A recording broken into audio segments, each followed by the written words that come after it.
మళ్ళా 1,00,000 రూపాయల హామీ ఇస్తున్నా, మళ్ళీ మీకు చేస్తాను. అధికారంలోకి వచ్చిన ఎంబడే మళ్ళా పాడిందే పాడరా పాసుపండ్ల దాసరి అన్నట్టు మళ్ళీ 4 విడతలు అన్నాడు, నట్టేట ముంచెండు.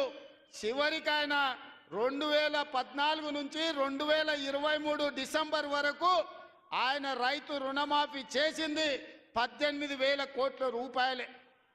2018 నుంచి 23 వరకు 11,000 కోట్ల రూపాయలు రైతుల ఖాతాలో వేస్తే అందులో 8,500 కోట్ల రూపాయలు మిత్తికే సరిపోయి ఆయన చేసిన రైతు రుణమాఫీ నికరంగా 3,000 కోట్ల రూపాయలే. కానీ మీ సోదరుడిగా, మీ బిడ్డగా, పాలమూరు బిడ్డగా, నల్లమల్ల అడవులో నుంచి వచ్చిన నేను ఒక రైతు బిడ్డగా 2 లక్షల రూపాయల రైతు రుణమాఫీ చేస్తా అని సరిగ్గా 60 రోజుల్లో 25,50,000 మంది రైతులకు 21,000 కోట్ల రూపాయలు 2 లక్షలు రుణమాఫీ చేసి ఇచ్చిన మాట నిలబెట్టుకొని మాట తప్పని మడమ తిప్పని పార్టీగా ఈరోజు 25,50,000 మంది రైతులకు 21,000 కోట్ల రూపాయల రైతు రుణమాఫీ చేసినాం. ఇవాళ రైతు రుణమాఫీ చేయలేదంటున్నాడు. నేను సూటిగా సవాలు విసురుతున్న చంద్రశేఖరరావు గారికి వేదిక మీద నుంచి, ఫామ్ హౌస్లో ఉండి వచ్చిన వాళ్ళకి జోలి చెప్పుడు కాదు, అసెంబ్లీకి రా, లెక్కలు చెప్తా. ఏ ఊర్లో, ఏ తండాలో, ఏ గూడెంలో ఏ రైతుకి ఎంత రుణమాఫీ చేసిందో 25,50,000 మంది రైతుల వివరాలు శాసనసభలో పెడతా. 21,000 కోట్ల రూపాయలు ఎవరి ఖాతాలో వేసినో నేను లెక్క చెప్తా. నీకు చిత్తశుద్ధి, నీకు నిజాయితీ ఉంటే రా, వచ్చే అసెంబ్లీలో నువ్వు మాట్లాడు, అడుగు. అదేవిధంగా ఆనాడు నువ్వు 5,000 రూపాయలు సంవత్సరానికి రైతు బంధు కింద 10,000 ఇస్తే నేను ఎన్నికల్లో 15,000 ఇస్తా అని చెప్పిన. కానీ ఏ రోజు కూడా చంద్రశేఖరరావు గారు మనం అప్పుల్లో లేము, మనం ధనిక రాష్ట్రం, మన దగ్గర సంచుల కొద్దీ గుమ్మీల కొద్దీ రూపాయలు ఉన్నాయని అబద్ధాలు చెప్పిండు. వచ్చి చూస్తే గుమ్మీలు ఖాళీలు ఉన్నాయి. గుమ్మి కింద పందికొక్కులాగా కేసీఆర్ కుటుంబం మొత్తం తిని కూసున్నది. అయినా అధైర్యపడకుండా 15,000 బదులు ఆనాడు నువ్వు ఇచ్చిన 10,000 ఎగ్గొట్టిన 10,000 కాకుండా ఇవాళ 12,000 రూపాయలు సంవత్సరానికి రైతులకు ఇవ్వాలని రైతు భరోసా కార్యక్రమాన్ని జనవరి 26 తారీఖు నాడు ప్రారంభించుకున్నాం. మార్చి 31 లోపల ప్రతి ఎకరాకు వ్యవసాయ యోగ్యమైన భూమికి ఎకరాకు 6,000 చొప్పున మీ ఖాతాలో వేసే పూచి నాది అని నేను ఈ వేదిక మీద నుంచి చెప్పదలుచుకున్నా. ఆయన అంటుండు ఎగ్గొడతారని. నేను నీలాక మాట చెప్పి ఎగ్గొట్టేటోని కాదు. దళితులకు 3 ఎకరాలని ఎగ్గొట్టినావు, దళిత ముఖ్యమంత్రి అని ఎగ్గొట్టినావు, డబల్ బెడ్రూమ్ ఇండ్లు అని ఎగ్గొట్టినావు.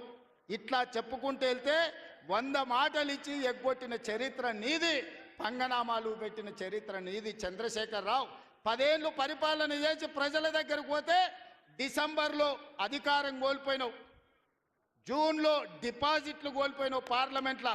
ఇప్పుడు మెదడు కూడా కోల్పోయినట్టే ఉన్నాడు ఆయన పెద్ద మంచి ఫామ్ హౌస్లో పండుకొని. డిసెంబర్లో ఆయన అన్నీ చెప్పిండు. ఆయన గుడీలు దర్గాలకు దస్తీలు కప్పిండు, గుడీలకు పోయి దండాలు పెట్టిండు. పెట్టిన తెలంగాణ ప్రజలు 10 ఏళ్ళు పెట్టిన ఆయన అరగోసకు ఇవాళ ఆయన గుణపాఠం చెప్పి ప్రభుత్వాన్ని దించిండ్రు. అట్లే అబద్ధాలు చెప్తే పార్లమెంట్లో గుండు 0 ఇచ్చిండ్రు, ఆయన గాడిద గుడ్డి ఇచ్చిండ్రు. అయినా బుద్ధి మారలే. 14 నెలల నుంచి అంట ఆయన ఫామ్ హౌస్లో వండుకొని గంభీరంగా చూస్తున్నాడు. ఎవరిని చూస్తున్నావా గంభీరంగా? అచ్చోసిన ఆంబోతులాక నీ కొడుకును అల్లుని ఊరు మీద వదిలినావు. మైసమ్మ మన ఏంది జాంగీర్పీర్ల దర్గాకు వదిలిన మేకపోతులాక ఊరు మీద పడి మేస్తా ఉన్నారు నీ కొడుకు, నీ అల్లుడు.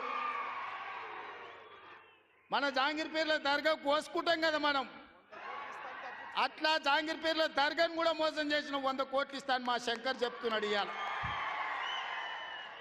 రాజన్న సిరిసిల్ల ఆలయానికి 100 కోట్లు ఇస్తాను, ఆ దేవుని మోసం చేసినావు. ఈడ దర్గాను మోసం చేసినావు. పాలమూరులో ప్రాజెక్టులు కడతా అని, పాలమూరు రంగారెడ్డి ఎత్తిపోతలు పూర్తి చేస్తా అని, కల్వకుర్తి, భీమా, నెట్టంపాడు, కోయిల్సాగరు, జూరాల, ఆర్జీఎస్, తుమ్మిళ్ళ ప్రాజెక్టులను కడతా అని చెప్పి పాలమూరుకు మాట ఇచ్చి పాలమూరుని ఎండబెట్టి ఎగవేసిన దుర్మార్గుడివి నువ్వు ఈరోజు సంవత్సరం పూర్తి కాకముందే మా మీద వడేడుస్తురట. ఆయన కోసం ఎదురు చూస్తురట. ప్రజలందరూ బాధ పడుతురట. అయ్యా చంద్రశేఖరరావు గారు, 4 కోట్ల ప్రజలు ఎవ్వరు బాధపడతలేరు. రైతులకు రైతు భరోసా వచ్చింది, రైతులకు రైతు రుణమాఫీ జరిగింది, విద్యార్థులకు ఫీజు రియంబర్స్మెంట్ ఇచ్చినాం, రాజీవ్ ఆరోగ్యశ్రీ 10 లక్షలకు పెంచినాం, పేదలకు ఇండ్లల్లా 200 యూనిట్లు ఉచిత కరెంట్ ఇచ్చినాం, ఆడబిడ్డలకు 500 రూపాయలకే సిలిండర్ ఇచ్చినాం. అదేవిధంగా ఆడబిడ్డలకు ఆర్టీసీలో ఉచితంగా బస్సు ప్రయాణం ఇచ్చినాం. 120 కోట్ల మంది ఆడబిడ్డలు ఈరోజు తెలంగాణ రాష్ట్రంలో ఉచిత బస్సు ప్రయాణం చేస్తున్నారు. దానికి 4,000 కోట్ల రూపాయలు ఖర్చు పెట్టినాం. ఇవాళ 10,000 కోట్ల రూపాయలు రాబోయే మార్చి 31 లోపల రైతు భరోసా పథకం కింద పేదల ఖాతాలో వేస్తాం. ఉపాధి హామీ కూలీలకు కూడా ఇవాళ ప్రతి కుటుంబానికి 12,000 రూపాయలు ఇచ్చినాం.